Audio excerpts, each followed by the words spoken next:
What's up YouTube, Jeff back again from DopeTechDaily.com, and today I'm bringing you guys my annual first 10 things to do video for the Galaxy S flagship. Yes, I've got the Galaxy S9 in the house. Huge shout out to my friends at Verizon Wireless.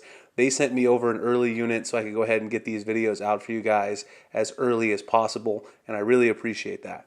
So as usual, I do have a Google Keep document with all of my first 10 things to do tips lined up. I'll drop the text link below if you guys want to check it out. But let's get right into it. As usual, the very first thing on my list is to set up a secure lock method, whether that be a fingerprint, face unlock, or the new method this year, which is the intelligent scan method. So if you go into your settings menu here, go down to lock screen and security, as you can see right there. There's a lot of different options. Obviously, you have to set up a PIN and also a pattern if you want to do one of the intelligent scan, face recognition, iris scanner, or the fingerprint scanner. I would definitely recommend setting up the fingerprint scanner at the very least, because the fingerprint scanner is now located in a more convenient location compared to the Galaxy S8. So if you just go ahead and go in here, obviously put in your PIN or your pattern, which you'd have to set up to do this. I recommend setting up at least two fingerprints. That would be this index finger and this index finger, which will make it easy to get in and out of your phone. The other method that you might want to set up, which I did set up, is the intelligent scan method. That is new this year. The intelligent scan method does allow you to use your face and your irises in order to unlock the phone. It's a combination of face recognition and the iris scanner. It's pretty easy to set up. As you guys can see, I've already registered my face and my iris data. You just go ahead and basically look at the Galaxy S9 while it registers your face. You hold it a couple of inches away from your face in order for it to scan your face and then also scan your irises. And then when you actually go to the lock screen, you turn it on, you'll see this little red light up there. It's trying to recognize, and you can see I'm behind the camera, so it's not going to do a great job, but it tries to recognize your face or your iris data and unlock it. It is pretty fast, pretty convenient. I've noticed even with my glasses that it works just fine this year. So definitely try out the new intelligent scan, see if it works for you. If not, you can always go back to the fingerprint scanner, of course. The next thing is to get some protection. This is definitely a fragile phone. As you guys can see, the back made out of all glass. This is the lilac purple version, would look very pretty, but if you drop this on any sort of hard surface, it's definitely going to shatter. You got metal around the side, which is also going to be fragile. So I recommend getting a case. I'm going to have a lot of case reviews for you guys. I've been using the Samsung silicone cover for the Galaxy S9, which I picked up right there. I'll have a review of that very soon, but I've also got a whole bunch of other official cases. We've got the Alcantara cover. I know a lot of people are interested in that. The rugged protective cover. I've got the Hyper Knit cover right there. The S-View flip cover, of course I always do that one as well, and the LED wallet cover. I've got all those official Samsung cases, plus a bunch of other cases coming as well from third parties. So if you guys are interested in any particular cases for the Galaxy S9, just drop me a line below and I will definitely review some of those for you. The next thing to do is disable the carrier bloat on your phone.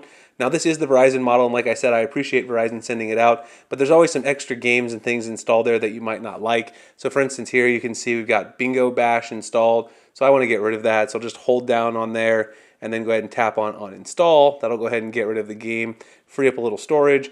Genies and Gems, another game that's installed that I really don't want. I can go and uninstall that as well. Most of the bloatware installed on the Verizon version, you can go ahead and uninstall all of these extra games, which will definitely free up some space on your device, and that's something I recommend you do.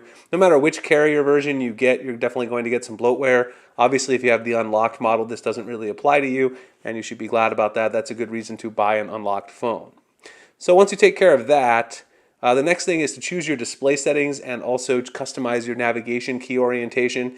You guys can see here at the bottom that I've got the back key on the left and I've got the recents on the right. That's actually not the default. You can switch that in settings. If you go up here to the settings menu and then go into display, go ahead and scroll down. You'll see the navigation bar, and then right here where it says button layout, you can change that from recents home back to back home recents, which is what I have right there.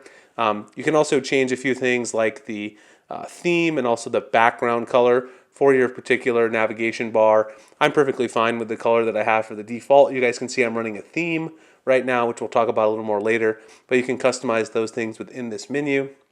The other thing is the display settings, which is also within here. You'll want to choose your screen resolution. I like to run it at full resolution, WQHD+, but you can also run it at FHD Plus or HD Plus if you want to save some battery life. I like to get the maximum resolution since it's a flagship and I'm paying the price for it anyway. You can also change your screen mode, which will change the way the colors are reproduced. I like the adaptive display which comes out of there. And then you can also edit which apps run in full screen on the infinity display, which you'll probably want most of your apps to run in full screen. The next thing is always on display, which actually isn't housed in the display menu. If you go into settings, that's actually housed again in the lock screen and security settings. So if you scroll down in lock screen and security, you'll see always on display. And here you can set up quite a few things that you'll want to do. The first thing is maybe set up a schedule for your always on display. It's set to 7 a.m. to 12 a.m. by default, but you might want to tweak that depending on when you wake up in the morning and when you go to sleep at night.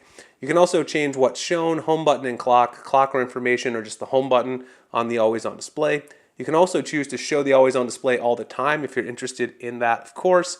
And then it also shows you up here to change the clock style. You can go into the settings here, and there's a couple things you can do. You can change the style down here. They've got some nice new sort of innovative looking styles that they've added with the Android Oreo update. You can also change the color right here. One thing that's really cool about the lock screen is that the lock screen itself, in addition to the always on display, can be set up to change colors. And one of the things that they've done with the color is that it actually matches the color of your wallpaper if you choose this default option. So you guys can see, if I actually go to my lock screen here, that you can see the clock text is actually a light green color, which matches this Galaxy wallpaper that I have on my phone right here. So a really nice touch that Samsung added that I really like, and it's something that just gives it that extra personalization to the always on display and the lock screen.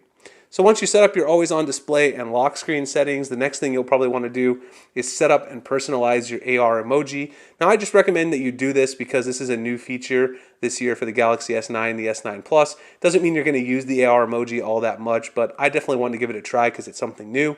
Go into the camera app, make sure you've got selfie mode on. As you guys can see, I do right there.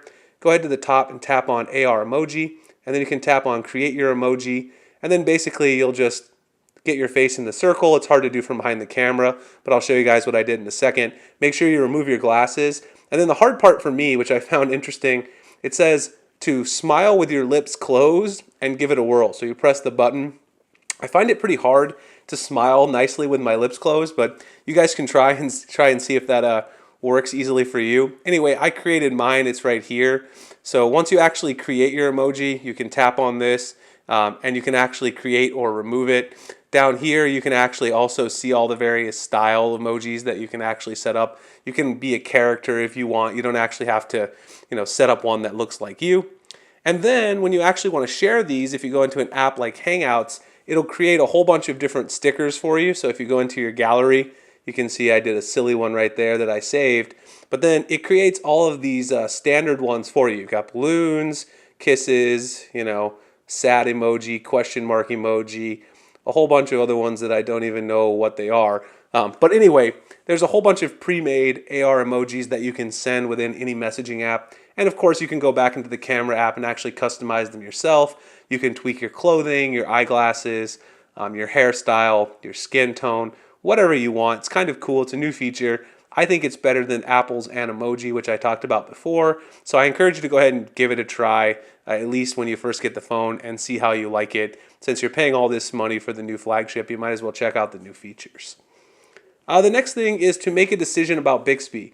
Now last year I told you to try Bixby because it was brand new. I'm not going to tell you that you should use it this year. Of course, you've still got the Bixby button over here on the side, whether you like it or not. But you might as well at least decide if you're going to use it. If you are going to use it, then when you press Bixby, it'll slide out Bixby Home. You'll have all of your information right there. You can also activate it by using the voice controls. But if you don't want to use it, if you tap the settings key right there at the top, you'll see that it says you can turn off Bixby opening when you tap the Bixby key. So if you don't want to use Bixby, go ahead and just turn that setting off. And then you'll see right here, when I press the Bixby button, it doesn't do anything anymore. So that's great because now you don't have to worry about accidentally touching that and then it's going to slide it out and you have to slide it back. That happened a lot last year, so you don't have to worry about that problem anymore. So just make a decision if you want to use it or not. If you like Bixby, great. I personally find it useful for doing some tasks, navigating around the phone, so at least give it a try. Maybe set it up, which all you have to do is press the button and it walks you through the tutorial. But if you don't like it, you can turn it off. The next thing is to get a custom Samsung theme and wallpaper, which you can do from the Samsung theme store, just right there, as you guys can see on my phone. You can see that I am running a custom theme, and the one that I have is right here. It's called Black Onyx. They actually got rid of my favorite black theme, which was Material Black. I don't know what happened to that, but Black Onyx is pretty nice, and it's also free, so I'll link it below. You guys can see the Black Onyx settings right there. You can also see the full settings menu. Looks pretty nice. You can see the dialer. That's what the theme looks like. The only thing I don't like is the icons, because they don't theme everything uniformly, but that's something you have to live with whenever you install a Samsung theme. Personally, I don't like the wallpaper that they put on here, so I went ahead and grabbed a wallpaper from my favorite wallpaper app, which is Backdrops.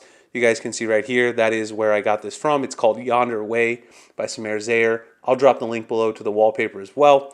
This theme looks pretty good with a wallpaper because it's a dark theme and a dark wallpaper. Personally, I like it. You can pick something out in the Samsung theme store that suits your taste. There's a lot of stuff in there, both paid and free themes, so you'll probably find something that you like. The next thing is the edge panel and edge lighting. So if you slide out from the right side here, you've got all of your various edge panels.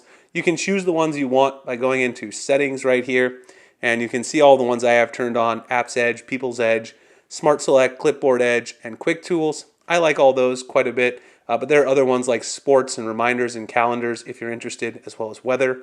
If you tap the button to go back here, you can also change your edge lighting, which I really like. There's some new edge lighting effects this year. If you turn it on always, then the edge lighting will always show up when you get a new notification. Down here, there's a way to change the effect, and there's some really cool ones this year if you tap on effects.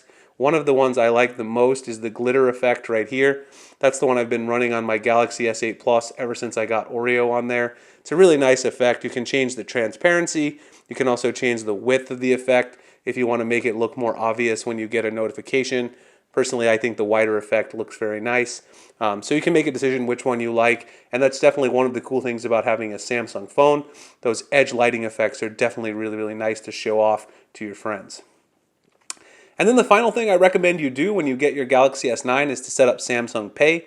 Samsung Pay, of course, very useful and one of the big advantages of having a Samsung phone, especially in the US, because you can use it anywhere you have NFC or the magnetic stripe reader on the terminal. If you go into Samsung Pay, you can set up one of your cards in here and also earn Samsung rewards just by making purchases with the card itself. Once you scan in your credit card, which you can do using the camera from within the Samsung Pay app, you can swipe up from the bottom. You guys see the little line there, and then it will reveal your credit cards. So here I just got a prepaid card just so I don't have to display all of my other personal cards, but this is one of my Samsung Rewards cards. I actually got this card from using Samsung Pay as a reward, and you can earn those as well as you keep using it. You just tap to pay and use your fingerprint whenever you pay at the terminal. You can also set up an iris scanner if you want to use the iris scanner to pay as well. You can also use Visa Checkout to use Samsung Pay to pay on your phone on lots of online retailers. So Samsung Pay, a very big advantage. I think personally in the US it's the best mobile payment system we have. So anyway, that is my overview of the first 10 things to do when you get your Galaxy S9 or your S9 Plus right out of the box. Hope you guys enjoyed it. If you did, please like, comment, subscribe. Hit the notification icon below so I can make future videos like this for you. I'll have a lot more Galaxy S9 coverage coming. You guys can find me at dopetechdaily.com, Google+, Instagram, and Twitter at the links in the description. You can also find me writing over at gadgethacks.com where I write about Android. I really appreciate you guys checking out this video, and I'll see you in the next one. Thanks a lot for watching.